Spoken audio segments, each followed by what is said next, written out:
48 ঘন্টার ব্যবধানে কমলপুরে ফের পথ অবরোধ, বিদ্যুৎ ও জলের দাবিতে উত্তাল কচুছড়া।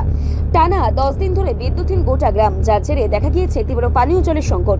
বিভিন্ন দপ্তরের আধিকারিকদের এমন চরম খামখেয়ালিপনা, উদাসীনতার বিরুদ্ধেই ক্ষোভে ফেটে পড়ে এবার রাজপথে নামলেন গ্রামবাসীরা। গত মঙ্গলবারের ঘটনার রেশ কাটতে না কাটতেই মাত্র 48 ঘন্টার ব্যবধানে বৃহস্পতিবার সকালে কমলপুর মহকুমার কচুছড়া বাজারে পুনরায় বিদ্যুৎ ও জলের দাবিতে সালেমা আমবাসা সড়ক অবরোধ করে ভীম সবর পাড়ার বাসিন্দারা। এই আকস্মিক পথ অবরোধকে কেন্দ্র করে গোটা কচুছড়া বাজার এলাকায় তীব্র উত্তেজনা ছড়িয়ে পড়ে। অবরোধে গ্রামের পুরুষ ও মহিলাদের পাশাপাশি অঙ্গনবাড়ি কেন্দ্রের কচিকাচারাও সামিল হয়। এর ফলে যান চলাচল সম্পূর্ণ স্তব্ধ হয়ে যায় এবং সাধারণ মানুষ চরম দুর্ভোগের শিকার হন।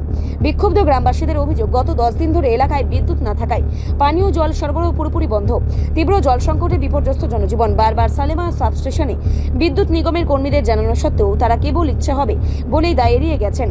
নিগমের এই দায়িত্ব জ্ঞানহীন আচরণের প্রতিবাদেই তারা পথ অবরোধের মতো চরম পথ বেছে নিতে বাধ্য হয়েছেন।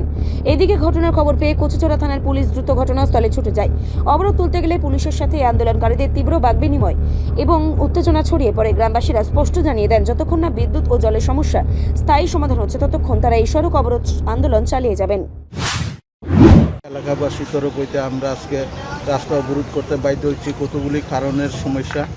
আমরা এখানে দীর্ঘদিন ধরে 9-10 দিন ধরে আমরা এখানে কারেন্ট বিদ্যুৎ নাই।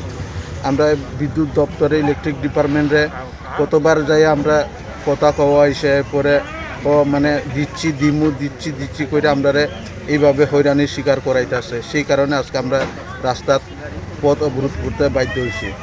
আর যতক্ষণ এই সলিউশন, আমাদের সমস্যার সলিউশন হইতো না, আমরা অতটুকু আমরা রাস্তা অবরোধ চলবো।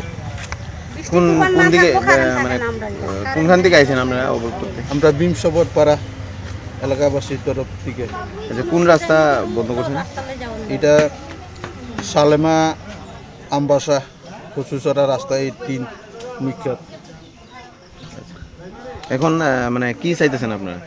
আমাদের যে বিদ্যুতের সমস্যা, বিদ্যুতের কারণে আমরা জল পাইতেছি না, এই সমস্যার সলিউশন যাতে ইলেকট্রিক ডিপার্টমেন্ট সঠিকভাবে আমরা বিদ্যুৎ পরিষেবা দেই, এরপরে আমরা যাতে পানীয় জল সঠিকভাবে পাই, এইসব পাইলে তারপরে আমাদের সমস্যার সমাধান হবে। এর আগে তো সমস্যার সমাধান হইতেছে না। আপনারা দপ্তরে জানাইছেন কিছু?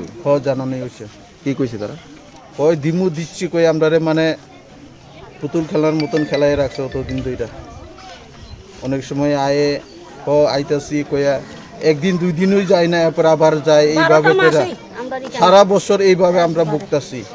মানে 30 দিনের জায়গা আমরা 15 দিনও পাই না, 10 দিনও মনে সঠিকভাবে বিদ্যুৎ পরিষেবা পাই না। কারেন্ট থাকলে রিপোর্ট সংবাদ প্রতীক্ষা।